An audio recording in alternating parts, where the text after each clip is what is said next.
늦은 밤 정순이는 왜 은호를 보자마자 급하게 무언가를 숨겼을까요? 그녀는 매일 밤 깊은 한숨을 내쉬며 불 꺼진 주방 의자에 홀로 앉아 있었습니다. 아들 지강호 또다시 돈 문제를 일으켰기 때문이었습니다. 사채업자들의 독촉은 날마다 이어졌고 이젠 식당 앞까지 쫓아와 협박했습니다. 이번 달 안에 못 갚으면 끝장입니다. 칼날 같은 말에 정순이의 무릎은 그대로 꺾일 뻔했습니다. 밀린 전기세, 늘어난 카드빚, 그리고 아들의 무책임한 생활. 가게 운영만으로는 턱없이 부족했고 그녀는 매일 같은 질문을 되뇌었습니다. 어떻게 해야 하지? 어떻게 해야 강호를 살릴 수 있지? 그때 떠오른 건 누구에게도 말한 적 없는 진실. 바로 은호가 사실은 고성희의 친딸이라는 비밀이었습니다. 끝까지 숨기고 싶었지만 아들을 살려야 한다는 절박함은 결국 그녀를 금기로 몰아넣었습니다. 정순이는 떨리는 손끝으로 성희에게 전화를 걸었습니다. 이사장님, 오래전 일 기억하시죠? 제가 드릴 말씀이 있습니다. 며칠 뒤 호텔 라운지 한쪽. 성희는 고급스러운 차림으로 당당히 앉아 있었고 정순이는 움츠린 채 입을 열었습니다. 은호 사실은 이사장님의 딸입니다. 더는 감출 수가 없었습니다. 성희의 눈빛은 싸늘했지만 곧 미소로 바뀌었습니다. 그래서 나더러 뭘 어떻게 하라는 거죠? 정순이는 마침내 진심을 털어놨습니다. 강호가 너무 힘듭니다. 제발 살려주세요. 대신 저는 은호를 이사장님 뜻대로 내버려 두겠습니다. 다음 날 성희의 비서가 서류철을 들고 나타났습니다.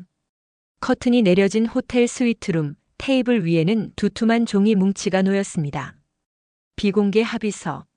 제1조본 합의 체결과 동시에 본인은 아들 지강호의 모든 채무를 이사장 고성의 명의 재단에서 전액 청산함을 확인한다. 제2조 본인은 지은호의 출생 비밀에 대해 일체 발설하지 않으며 고성의 이사장의 요구에 따라 지은호를 방임한다. 제3조본 합의의 존재와 내용은 어떠한 경우에도 외부에 공개되지 않는다. 정순이의 손이 덜덜 떨렸습니다. 이런 걸 꼭 써야 합니까? 성희는 잔잔히 웃었습니다.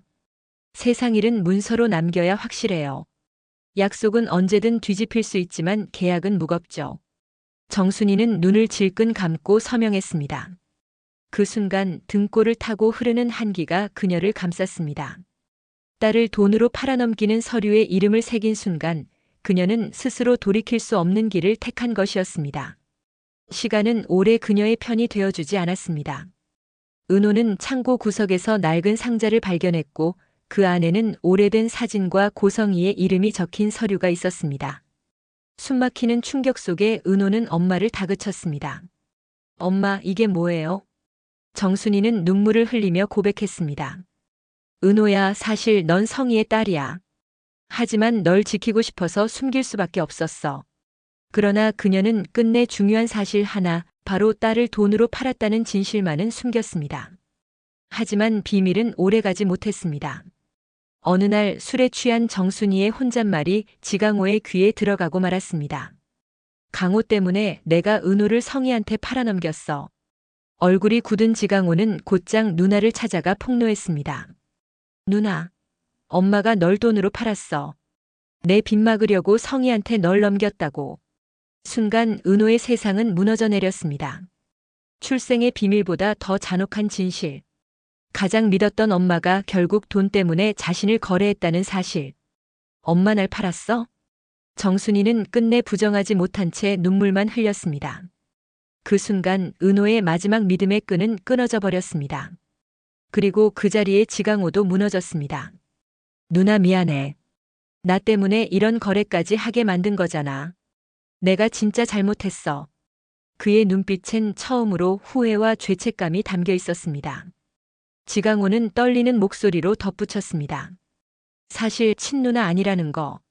그래서 괜히 더 못되게 굴고 자꾸 열등감 부리고 하지만 진심은 그게 아니었어.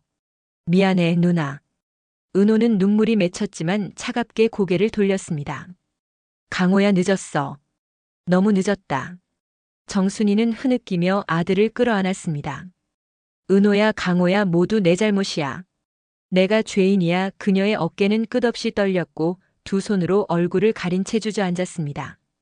내가 너희 둘 다 지켜야 했는데 강호를 살린다고 결국 은호를 팔아넘겼어. 엄마라는 이름이 부끄럽다. 내가 무슨 자격으로 너희를 키운다고 했을까? 그녀는 은호를 향해 손을 내밀었지만 허공만 허우적댔습니다. 은호야, 믿어주지 않아도 돼. 원망해도 돼. 하지만 엄마는 정말 너를 사랑했어. 그 사랑이 죄가 돼버린 거야. 엄마가 욕심을 부려서 두 아이 모두를 망쳐버렸어. 정순이의 울음은 절규로 변해갔습니다. 차라리 내가 다 짊어지고 갔어야 했는데 돈 몇 장에 약속 몇 줄에 널 내 손으로 팔아넘기다니. 눈물로 젖은 얼굴을 들었을 때 그녀의 눈빛은 이미 무너진 사람의 것이었습니다. 그 순간 고성이가 다가왔습니다.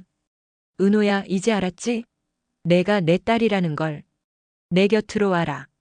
내가 가진 모든 걸 줄게. 달콤한 목소리였지만 눈빛은 차갑고 계산적이었습니다. 은호는 단호히 고개를 저었습니다.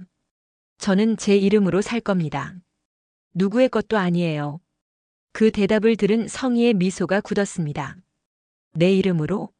세상이 그렇게 호락호락하지 않아. 내 주변을 조금만 흔들어도 결국 날 찾게 될 거야. 며칠 뒤 성희의 압박은 본격적으로 시작되었습니다.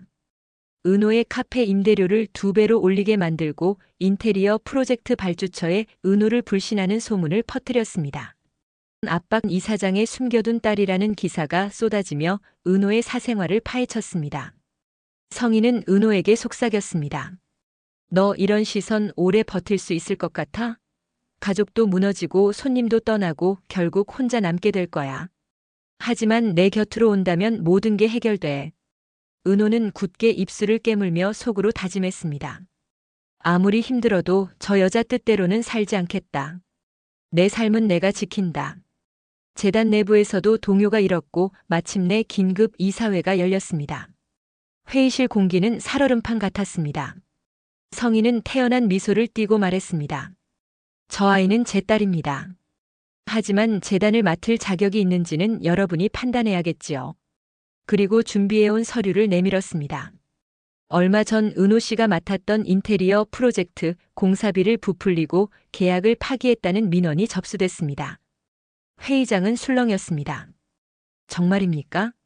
그럼 단순한 소문이 아니라 문제가 있었던 거군요. 저런 인물이 재단에 언급된다는 게 말이 됩니까? 그러나 은호는 조용히 서류 한 묶음을 꺼냈습니다. 진짜 잘못은 제가 아니라 바로 고성희 이사장입니다.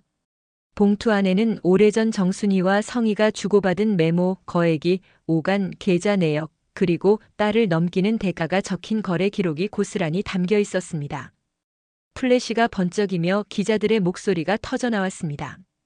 고성희 이사장, 친딸을 돈으로 거래했다는 게 사실입니까? 성희의 얼굴은 억지로 미소를 유지했지만 눈빛은 흔들리고 있었습니다. 그건 왜곡된 문서일 뿐이야. 누가 그런 짓을 했는지 알 수도 없잖아. 그러나 이미 분위기는 기울었습니다. 곧 표결 결과가 발표되었습니다. 고성희 이사장 직무 정지. 순간 회의실이 술렁였고 은호는 차갑게 성희를 바라봤습니다. 이제 제 삶은 제가 지킵니다. 핏줄이라는 이름 뒤에 숨은 욕망은 무너지고 돈으로 거래된 모정의 진실은 세상 앞에 드러났습니다. 그러나 진짜 전쟁은 이제부터 시작입니다. 은호와 성희, 두 여자의 피할 수 없는 싸움은 이제 막 불꽃을 튀기기 시작했습니다. 오늘 이야기는 여기까지입니다. 여러분의 구독과 좋아요, 알림 설정은 다음 이야기를 준비하는 데 큰 힘이 됩니다. 끝까지 시청해 주셔서 감사합니다.